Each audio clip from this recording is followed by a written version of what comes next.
ઘણા બધા દુઃખની વાત છે, કારણ કે આ સંસાર છે ને એટલે સંબંધ તત્વ લાગુ પડે. પણ મને તમને આપણે આ મનની અંદર એવી ગાંઠ વળાઈ ગઈ કે મૃત્યુ છે શું. હવે આ મૃત્યુને જાણવા માટે મહાપુરુષોએ એક એવી યુક્તિ રચી છે કે ભાઈ મૃત્યુ તો બધાય કહે જ છે, કારણ કે ઉગે એ આજને જન્મે એ જાય અને ફાળે એ કર્માય હળવોના વખત આવે વિઠલા. જે ઉગ્યો છે એ તો આત્મવાનો જ છે, ફાળે એ કર્માવાનો જ છે, પણ વખત આવે જાય ને બહુ વાંધો નથી.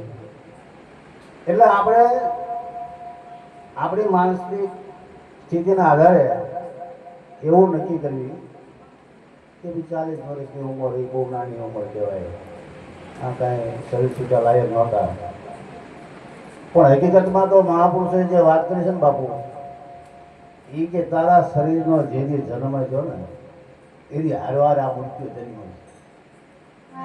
હારવાર જ થયો, એક સેકન્ડ પાછળ નહીં.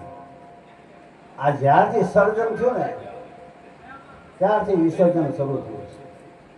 એટલે આ મૃત્યુ છે ને આદિકાળથી છે, પણ આમાંથી ઉગરવાનો કોઈ આરો કોઈ રસ્તો હશે ખરો? આપણો સંશય થાય.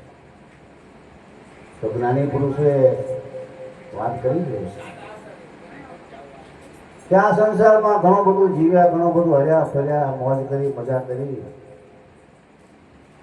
પણ ઓલા ઘેટા બકરા ચાલતા હોય ને 200-500 ના ટોળામાં, હવે એ ઘેટા બકરા જ્યાં સુધી છૂટા ન હોય એટલે જાગતા હોય, હરતા હોય, ફરતા હોય, ત્યારે જો ગોવાળ હોઈ જાય ને તો એ ન કરે.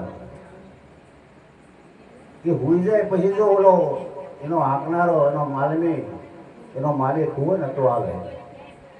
પણ આ તો હરતા ફરતા હોય અને ઓલો હોઈ જાય એટલે એને જગાડવાનો છે, ઓલામાં જગાડવાના નથી. નહીં તો જો આ હોતો હોય છે માલિક અને ઓલા એના ઢોર વાસરું જાગતા છે ને તો મન ફાવો અહીંયા છે.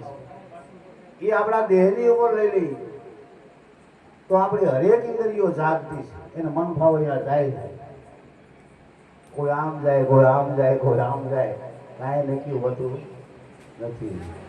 તો આપણે કૃપા કરીને એને કહેવું જોઈએ કે આનો માલિક કોણ છે? આ બધી ઇન્દ્રિયોનો, આ શરીરનો માલિક કોણ છે? એ માલિક જો આપણા મગજમાં આવી જાય, આપણને નક્કી થઈ જાય અને કોઈ એવો અનુભવી પુરુષ બાબુરામ મહારાજ જેવો, પાલજીરામ મહારાજ જેવો મળી જાય અને કહી દે કે જો આવ્યો ને આ એનો માલિક છે, અને પછી માલિકને જગાડે. જગાડ્યા વગર તો મેળ પડે એવું નથી હો. જાગવું એટલે આમ ભૂતા હોય ને આંખ ખોલે જાગી સવારે આળસ મળે એને જાગવાની વાત નથી કીધી. અંદરથી જાગવાની વાત છે. અંદરથી માયલો જે અંદર રહ્યો એ જેનો જાગી ગયો એને આ વસ્તુ જન્મ કે મરણ વસ્તુ રહેતી નથી. કારણ કે એને ખબર પડી જાય કે હકીકતમાં હમણાં મારે વાત કરી ને કે આ નગરીમાં શેરીએ સાદ પડવામાં કોણ ભૂખતું, કોણ જાગે છે, આની ખબર કરો ને. આની દુનિયા આખી ખબર કરનારોની. મારી બાજુમાં કોણ રહે છે, આગળ કોણ રહે, પાછળ કોણ રહે છે, ઉપર કોણ રહે, નીચે કોણ રહે, આકાશ પાતાળના જાણવામાં પોતાની ખબર છે કે હું કોણ છું. આમાં જો એને જાણી જાય, એના માયલાને અને એને કોઈ જગાડનારો મળી જાય અને એના શરણે વિયો જાય અને જો કોઈ કંઈક એના પરમાર્થના કામથી આ વસ્તુ બની જાય ને તો આ મૃત્યુ એક પરિવારની અંદર જાણી લેતા જેવું વસ્તુ છે. નહીંતર હું તમે આ સંસારની અંદર ઘણા બધા વર્ષોથી જોતા આવ્યા છીએ, કંઈક ના એવા દીકરા ગયા છે. અરે આપણે તો ઠીક, આપણે તો નોર્મલ માણસ કહેવાય સામાન્ય, પણ બોર્ડર ઉપર છે ને અહીંથી લગ્ન કરીને ગયો હોય ને બીજા દિવસે એની બોડી ઘરે આવે. આવા કિસ્સા પણ જોયા છે. અને આ સંસારની રચના એ છે. હવે દાદાએ કીધું કે 5 તત્વોનું આ શરીર બન્યું છે: અગ્નિ, વાયુ, પૃથ્વી, જળ, આકાશ. જોજો, આનું બંધારણ 5 તત્વથી બન્યું છે. એટલે 5 ભૂત કીધા છે. ભૂત શું કીધા છે? 5 ભૂતનું આ શરીર છે. ભૂત શું કીધા છે? કારણ કે આ ભૌતિક છે. ભૌતિક આનું નક્કી નહીં. અગ્નિ, વાયુ, પૃથ્વી, જળ અને આકાશ જે રહ્યા ને એ માના 3 ને બાપના 2 એમ મળી અને 5 એ 5 આ શરીર બન્યું છે. હે ભાઈ, જેનાથી બન્યું હોય એ જો કાચા હોય તો પછી આ કાચું જ ન હોય. હે બેની, આ તો પાણીની પેદાશ. આ કયા તારી આમ કાચી છે. આને કોક તો એવો અમર પુરુષની પાસે જા અને કોકનો એવો સત શબ્દ સુની લે અને અમૃત સરોવરમાં જો આ કાયમ બોલે છે ને તો જ અમર થાય. એટલે ભાઈ એમ નામ થાય એવું નથી. પછી બેની કાચી કેમ? કારણ કે અગ્નિ છે ને અગ્નિમાં જાય. આપણે એમ કહીશું કે પરેશભાઈ વહી ગયા, પરેશભાઈ વહી ગયા. પરેશભાઈ કોઈ દી ન જાય ભાઈ. પરેશભાઈનું શરીર ગયું છે અને પરેશભાઈ જો કહેવાય ને તો આ ભજન જ ન રહે. એટલે એ ગયા જ નથી. એની હાજરી સતત છે. પણ એની ખબર ક્યારે પડે? જ્યારે આપણે આપણી અંદર પડેલો જે ઓલો જોગી જેને કીધો છે એને જગાડીએ છે. તો ખરો બધામાં ઘટોઘટની અંદર મેરા સાઈયા ખાલી ઘટ નહીં કોઈ, પણ હું બોલી આ દિવસ ઘટકી જો ઘટ પ્રગટ. જે ઘટની અંદર પ્રગટ છે ને હું તો એનો દાસ. તો હે મારા ભાઈ, મારી તો અપીલ છે. અને મેં તો ઘણા બધા આ મેળાવડામાં ભજનોમાં જોશું સંખ્યા પાઠની અંદર. કારણ કે આ મન થાય ત્યારે જ ભજનમાં બોલાવે. એટલે એવા ઘણા બધા કિસ્સા જોયા છે કે આપણી બાયું, બહેનો, દીકરીઓ આમ કાળા પાણી રોતી હોય. કેમ? સંબંધ કરી છે.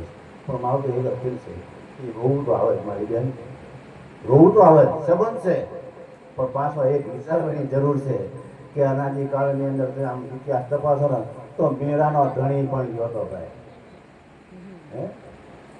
મીરાનો મારો જેવો તમારો ધણી છે ને એવો મીરાને ગયો. એને કેવા વિચાર આવ્યા છે કે આજે એનું નામ મળતું નથી. એવો વિચાર આપણને ન આવે? આપણે માણસ નથી? એ અનાજ પાણી લેતું તો આપણે અનાજ પાણી લઈએ તો આપણને કેમ વિચાર થવા? તો હજી આ જે પરેશભાઈ છે ને એના સાબિત કરવો હોય તો આપણા હાથની વાત છે. અહીંયા જ સાબિત કરવો હોય ને તો આપણા હાથની વાત છે. એટલે મહાપુરુષોએ કીધું કે આ ઘટના છે ને, આ સંસાર તો એક માયાની વસ્તુ છે. આરે સંસારની જૂઠી છે માયા. માયામાં મન સૌ લલચાવે. એક ઘડી પલ મનવાતું નામ સમજ લે, પલ પલ મેં તેરો દુઃખ જાય. એક નામ ને વળી જા મીરા કે એવા વરને શું બોલું જ્યાં જન્મન કાલે મરી જાય. આ તો ઘડીએ ઘડીએ મરે છે. હે, આનું નક્કી જ નહીં. ઘડીએ ઘડીએ મરે છે.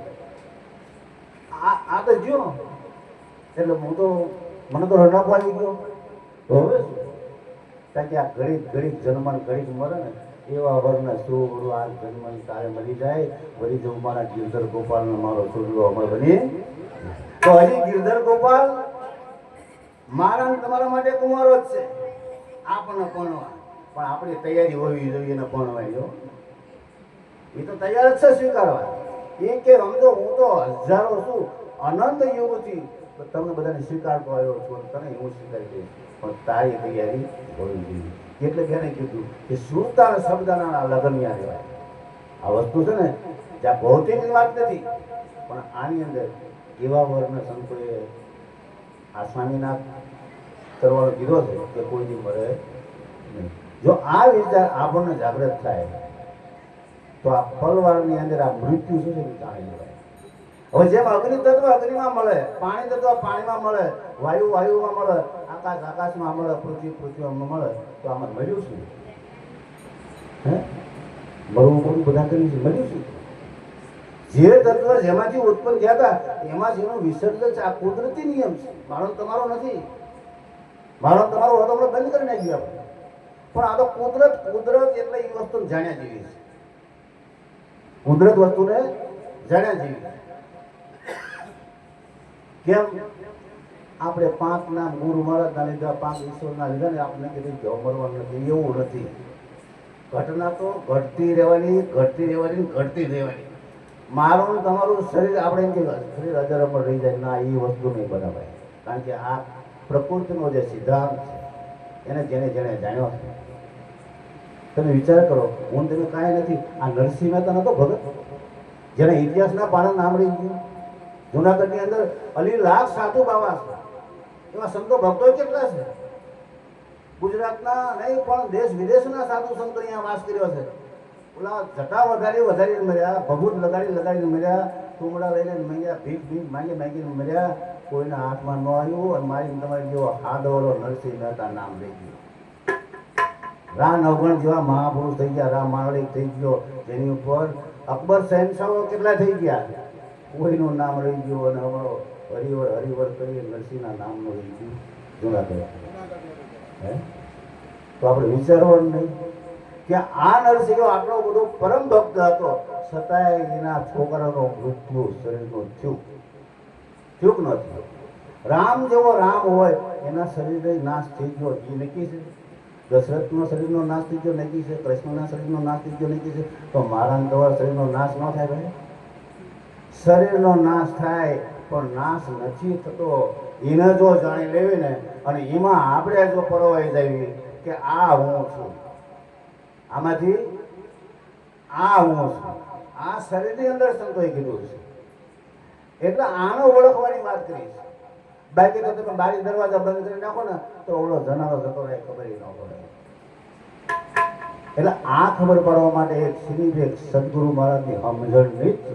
બધા જ્ઞાનીઓ સાહેબ શું થાય છે નથી થતું એ તો બધાને ખબર છે, પણ આને જાણવા માટે થઈ અને કોઈ એવા સમર્થ પુરુષનો સહકાર લેવો પડે, એના શરણે જવું પડે.